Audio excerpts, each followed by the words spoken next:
नमस्कार दोस्तों। आपके अपने YouTube चैनल आदिश्री एकेडमी पर मैं विमला आप सभी का हार्दिक स्वागत एवं अभिनंदन करती हूँ।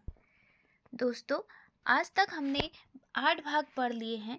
आज हमारा 9वां भाग है और इसके अंतर्गत हम पढ़ेंगे हिंदी भाषा, हिंदी क्षेत्र और उनकी बोलियों के बारे में विस्तार से अध्ययन करेंगे।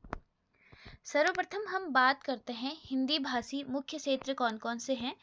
इसके अंतर्गत बिहार, उत्तर प्रदेश, मध्य प्रदेश, दिल्ली, राजस्थान, हरियाणा, हिमाचल प्रदेश, पंजाब और महाराष्ट्र का कुछ भाग आता है।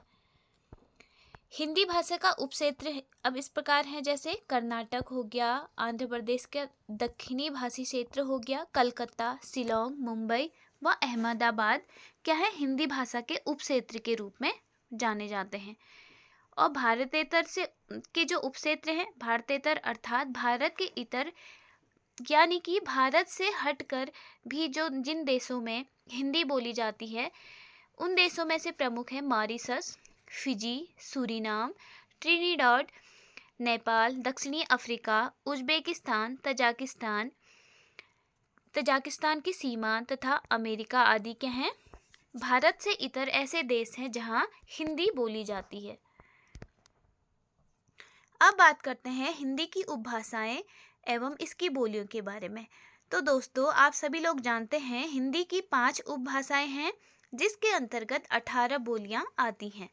प्रथम उपभाषा है पश्चिमी हिंदी। इसके अंतर्गत कौरवी, जिसे खड़ी बोली भी कहा जाता है, ब्रजभाषा, हरियाणवी, बुंदेली और कन्नौजी आते हैं। ताजुज़बेकी और निमाड़ी को भी हिंदी की बोलियां माना है डॉक्टर भोलानाथ तिवारी ने। डॉक्टर भोलानाथ तिवारी ने किसे हिंदी की बोलियां मानी है, तो निमाड़ी को भी हिंदी की बोली कहा है और ताजुज़बेकी को भी हिंदी की बोली कहा है। अब बात करते हैं दूसरी उपभाषा पूर्वी हिंदी, जिसके अंतर्गत अवधी, बघेली और छत्तीसगढ़ी आते हैं। तीसरा है राजस्थानी उपभाषा, जिसके अंतर्गत पश्चिमी राजस्थानी, जिसे मारवाड़ी कहा जाता है, पूर्वी राजस्थानी, जिसे जयपुरी नाम से जाना जाता है, उत्तरी राजस्थानी, जिसे मेवाती नाम से जाना जाता है, तथा दक्षिणी राजस्थानी, जिसे मालवी नाम से जाना जाता है। चौथी उपभाषा है पहाड़ी, जिसमें पूर्वी पहाड़ी नेपाली भाषा, पश्चिमी पहाड़ी में हिमाचल प्रदेश की बोलियां और मध्यवर्ती पहाड़ी, जिसमें कुमाऊनी और गढ़वाली आती हैं।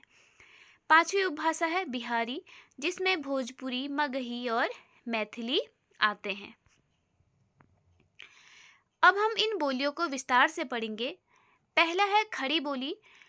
राहुल सांकृत्याय ने कुरु जनपद, जो दिल्ली से मेरठ के आसपास का क्षेत्र है, वहां पर बोली जाने के कारण ही इसे क्या कहा, कौरवी नाम दिया। सौरसैनी अपभ्रंश के उत्तरी अपभ्रंश से खड़ी बोली का विकास हुआ है। इसका जो क्षेत्र है वह देहरादून का मैदानी भाग, सहारनपुर, मुजफ्फरनगर, मेरठ, दिल्ली, गाजियाबाद, बिजनौर, रामपुर, मुरादाबाद खड़ी बोली के क्षेत्र हैं। बात करते हैं ब्रजभाषा के बारे में। यह सौरसैनी अपभ्रंश के मध्यवर्ती रूप से विकसित है। इसका क्षेत्र मथुरा, आगरा, अलीगढ़, धौलपुर, मैनपुरी, एटा, बदायूं, बरेली तथा इसके आसपास के क्षेत्र ब्रजभाषी हैं। इसकी उपबोलियां भी हैं, जैसे भुक्सा, अंतर्वेदी, भरतपुरी, डांगी, माथुरी। किसकी उपबोली हैं, तो ब्रजभाषा की उपबोलियां हैं भुक्सा, अंतर्वेदी, भरतपुरी, डांगी और माथुरी। साहित्य और लोक साहित्य की दृष्टि से पर्याप्त समृद्ध ब्रजभाषा रही है। सूरदास, तुलसीदास, नंददास, रहीम, रसखान, बिहारी, देव, रत्नाकर जैसे प्रसिद्ध जो रहे हैं हमारे संत वगैरह क्या है, वो ब्रजभाषा में ही लिखते थे। यह क्या है, उकारांत बहुला है। जैसे आयो, गयो, भलो, करो क्रियाएं क्या है, ये उकारांत की प्रवृत्ति में हो जाती हैं, जैसे सबू, गामू, कालू आदि।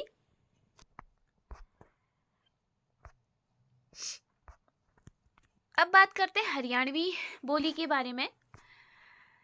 हरियाणवी बोली का विकास उत्तरी सौरसैनी के पश्चिमी रूप से हुआ है। हरियाणा, पंजाब का कुछ भाग, दिल्ली का ग्रामीण भाग इसके अंतर्गत आते हैं। जाटू और बांगरू इसकी प्रमुख बोलियां हैं। तो हरियाणवी की प्रमुख बोलियां कौन सी हैं, तो जाटू और बांगरू याद रखिएगा। कुछ विद्वान इसे बांगरू के नाम से भी पुकारते हैं। जैसे हरियाणवी का क्या कहा जाता है, तो बांगरू भी कहा जाता है। जैसे प्रश्न में पूछा जाएगा कि निम्नलिखित में से कौन सी भाषा को बांगरू कहा जाता है, तो उसमें और ऑप्शन होंगे, तो आपको हरियाणवी पर ध्यान देना है। इसमें लोक साहित्य का भी सृजन किया गया है। बात करते हैं बुंदेली के बारे में। तो बुंदेली का विकास जो है सौरसैनी अपभ्रंश से हुआ है। यह झांसी, जालौन, हमीरपुर, ग्वालियर, भोपाल, ओरछा, सागर, नरसिंहपुर, सिवनी, होशंगाबाद क्या है, बुंदेली के प्रमुख क्षेत्र हैं। इसमें भी प्रचुर लोक साहित्य मिलता है, जिसमें इसुरी के फाग क्या है, पर्याप्त लोकप्रिय हैं। तो दोस्तों याद रखने की बात है कि इसुरी के फाग किस भाषा में लोकप्रिय हैं, तो यह बुंदेली भाषा में लोकप्रिय है। बनाफरी, राठौरी, लोधांती इसकी प्रमुख बोलियां हैं। बहुत प्रतियोगिता परीक्षाओं में पूछा भी जाता है कि बनाफरी किसकी बोली है, तो ध्यान दीजिएगा, बनाफरी बुंदेली बोली की प्रमुख बोली है। आल्हा जिसे हिंदी साहित्य में स्थान दिया गया है, मूलतः बुंदेली की एक बोली बनाफरी में ही रचित है। आल्हा किस में रचित है, तो बनाफरी में ही रचित है। अब बात करते हैं कन्नौजी। इसका विकास सौरसैनी अपभ्रंश से हुआ। इटावा, फर्रुखाबाद, शाहजहांपुर, कानपुर, हरदोई, पीलीभीत इसका क्षेत्र है। ब्रज भाषा से अत्यधिक समानता के कारण कुछ लोग इसे ब्रज भाषा की एक उपबोली भी मानते हैं। अब बात करते हैं अवधी के बारे में। अवधी अर्धमागधी अपभ्रंश से विकसित हुई है। अपूर्वी हिंदी की बोली है। केलॉग और बीम्स ने इसे बैसवाड़ी भी कहा है। तो अवधी का अन्य नाम क्या है, तो बैसवाड़ी है। इसे किसने बैसवाड़ी कहा, तो बीम्स ने और केलॉग ने। तुलसी की भाषा को भी बैसवाड़ी बताया गया है। कुछ विद्वान बैसवाड़ी में अवधी और बघेली दोनों को शामिल करते हैं। अब जो बैसवाड़ी अवधी की एक उपबोली है, जो उन्नाव और रायबरेली क्षेत्रों के बीच में बोली जाती है। इसमें अवधी में क्या है, समृद्ध साहित्य लिखा गया है। भक्ति काव्य, प्रेमाख्यान काव्य इसमें क्या है, रचित हैं। रामचरितमानस और पद्मावत जैसे महाग्रंथ क्या हैं, अवधी में ही रचित हैं। लखनऊ, रायबरेली, सुल्तानपुर, बाराबंकी, उन्नाव, हरदोई, सीतापुर, लखीमपुर, अयोध्या, जौनपुर, प्रतापगढ़, प्रयागराज, कौशाम्बी, अंबेडकर नगर, गोंडा, बस्ती, बहराइच, बलरामपुर, सिद्धार्थनगर, श्रावस्ती तथा फतेहपुर अवध क्षेत्र के अंतर्गत ये अवधी के क्षेत्र में ही समाहित हैं। तो इतने बड़े क्षेत्र में क्या बोली जाती है, तो अवधी बोली जाती है। बात करते हैं बघेली के बारे में। यह अर्धमागधी अपभ्रंश से विकसित है और यह भी पूर्वी हिंदी की ही बोली है। रीवा, नागौर, शहडोल, सतना, मैहर और इसके आसपास के जो क्षेत्र हैं, पूरा बघेलखंड इसके क्षेत्र में आता है। लोक साहित्य बघेली में भी अधिक सृजित हुआ। तिरहारी, जुड़ाह, गहोरा बघेली की प्रमुख बोलियां हैं। बघेली की प्रमुख बोलियां कौन कौन सी हैं, तिरहारी, जुड़ार, गहोरा और इनकी क्या है, प्रमुख बोलियां हैं। छत्तीसगढ़ी अर्धमागधी अपभ्रंश के दक्षिणी रूप से विकसित पूर्वी हिंदी की ही एक बोली है छत्तीसगढ़ी। इसका जो क्षेत्र है, सरगुजा, कोरिया, बिलासपुर, रायगढ़, खैरागढ़, रायपुर, दुर्ग, नंदगांव, कांकेर आदि है। सरगुजिया, सदरी, बैगानी, भिंजवाली प्रमुख इसकी बोलियां हैं। तो दोस्तों पूछा जाएगा कि सरगुजिया किसकी बोली है, तो छत्तीसगढ़ी की बोली है। अब बात करते हैं राजस्थानी के बारे में। सौरसैनी अपभ्रंश से इसका विकास हुआ। इसका जो क्षेत्र है, गुड़गांव, अलवर, भरतपुर, जयपुर, बूंदी, कोटा, भोपाल, इंदर, खानदेश, बरार, उदयपुर, जैसलमेर, पूर्वी सिंध, जोधपुर, बीकानेर इसका प्रमुख क्षेत्र है। भोलानाथ तिवारी ने राजस्थानी को चार वर्गों में विभक्त किया। पश्चिमी राजस्थानी, उत्तरी राजस्थानी, पूर्वी राजस्थानी और दक्षिणी राजस्थानी। पश्चिमी राजस्थानी जिसे मारवाड़ी भी कहा जाता है, इसका क्षेत्र है जोधपुर, मेवाड़, सिरोही, जैसलमेर और बीकानेर। उत्तरी राजस्थानी जिसे मेवाती कहा जाता है, इसका क्षेत्र है अलवर, गुड़गांव, भरतपुर के आसपास का क्षेत्र जिसे मेवात भी कहा जाता है। पूर्वी राजस्थानी, इसे जयपुरी भी कहा जाता है। जयपुर, अजमेर और किशनगढ़ इसका क्षेत्र है। दक्षिणी राजस्थानी, जिसे मालवी कहा जाता है, इंदौर, उज्जैन, देवास, रतलाम, भोपाल, होशंगाबाद और इसके निकटवर्ती क्षेत्र के हैं दक्षिणी राजस्थानी या मालवी के अंतर्गत आते हैं। अब बात करते हैं पहाड़ी बोली के बारे में। भोलानाथ तिवारी इसकी उत्पत्ति सौरसैनी अपभ्रंश से और सुनीति कुमार चटर्जी खस अपभ्रंश से मानते हैं। दोस्तों, यहाँ पे ध्यान देने योग्य बात है कि भोलानाथ तिवारी ने पहाड़ी बोली की उत्पत्ति सौरसैनी अपभ्रंश से माना है और वही सुनीति कुमार चटर्जी ने पहाड़ी बोली की उत्पत्ति खस अपभ्रंश से माना है। हिमाचल प्रदेश में भद्रवाह के उत्तर पश्चिम से लेकर नेपाल के पूर्वी भाग तक इसका क्षेत्र विस्तृत है। पश्चिमी पहाड़ी, मध्यवर्ती पहाड़ी तथा पूर्वी पहाड़ी प्रमुख रूप से इसके अंतर्गत आते हैं। इसके अंतर्गत नेपाली, कुमाऊनी, गढ़वाली प्रमुख बोलियां आती हैं। नेपाली, कुमाऊनी साहित्यिक महत्व प्राप्त बोलियां हैं। गढ़वाली में भी लोक साहित्य सृजित किया जाता है। कुमाऊनी राजस्थानी से अत्यधिक प्रभावित होने के कारण उसका एक रूप सा प्रतीत होता है। अर्थात यहाँ पे यह बात कहने की है कि कुमाऊनी जो है राजस्थानी से अत्यधिक प्रभावित है। तो अगर पूछा जाए कि कुमाऊनी बोली किस बोली से प्रभावित है, तो यहाँ पे हमारा उत्तर होगा राजस्थानी से प्रभावित है। अब बात करते हैं बिहारी के बारे में। यह मैथिली में इसका क्या है, मैथिली में समृद्ध साहित्य मिला है। विद्यापति की पदावली इसका क्या है, श्रेष्ठ उदाहरण है। मगही में प्रचुर लोक साहित्य भी उपलब्ध है। गोपीचंद और लोरिक की लोक गाथाएं अत्यंत प्रसिद्ध हैं, जो बिहारी बोली के अंतर्गत ही आती हैं। अब इसके आधार पर कुछ प्रश्न हम लोग करेंगे। निम्नलिखित में से कौन सी हिंदी की उपभाषा नहीं है? तो दोस्तों बताइए, इनमें से कौन सी हिंदी की उपभाषा नहीं है? ऑप्शन ए पूर्वी Hindi, option B Rajasthani Hindi, option C Marathi या ऑप्शन डी पश्चिमी हिंदी। तो दोस्तों, जैसा कि हम जानते हैं कि हिंदी की उपभाषा में पूर्वी, राजस्थानी, पश्चिमी आदि आते हैं। मराठी इसके अंतर्गत नहीं आती, तो हमारा उत्तर हो जाएगा ऑप्शन सी मराठी। अगला प्रश्न है, पूर्वी हिंदी की बोली नहीं है। तो पूर्वी हिंदी की बोली कौन सी नहीं है? कन्नौजी, अवधी, बघेली या छत्तीसगढ़ी। तो हमारा उत्तर होगा ऑप्शन ए कन्नौजी पूर्वी हिंदी की बोली नहीं है। पूर्वी हिंदी के अंतर्गत आते हैं अवधी, बघेली और छत्तीसगढ़ी।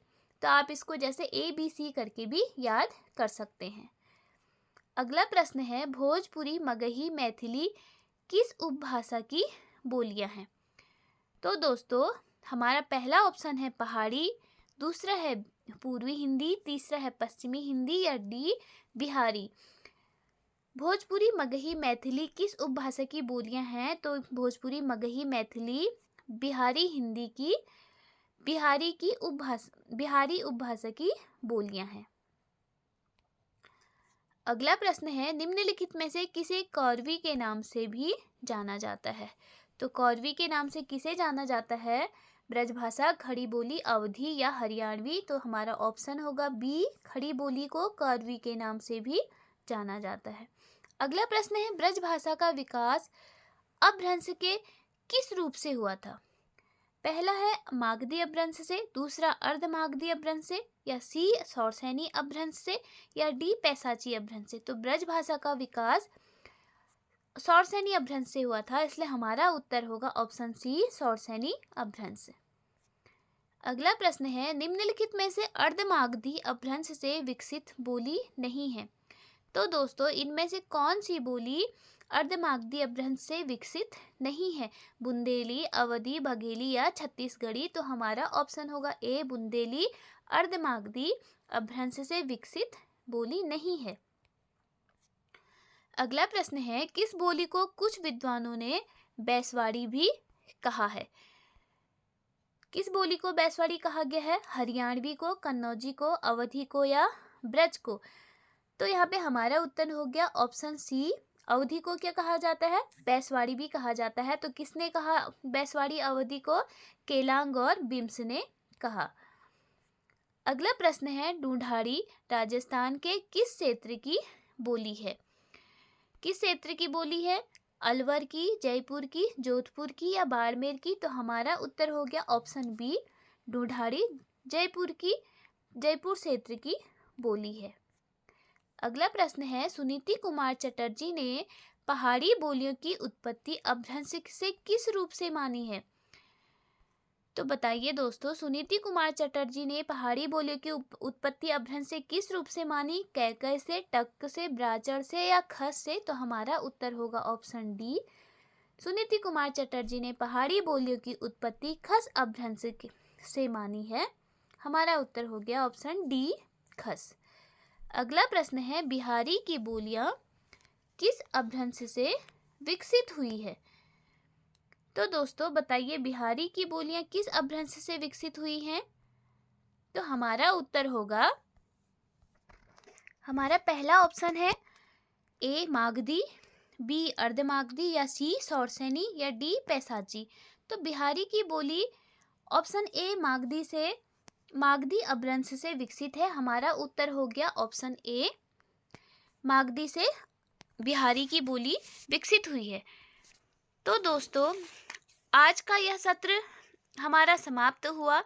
मैं आशा करती हूँ कि यह सत्र आपके लिए उपयोगी सिद्ध होगा। यदि आपके लिए यह सत्र उपयोगी रहा तो चैनल को सब्सक्राइब करें, लाइक करें और शेयर करें। मिलते हैं अगले सत्र में, तब तक के लिए धन्यवाद। स्वस्थ रहे, मस्त रहे, अपना ख्याल रखें। जय हिंद, जय भारत।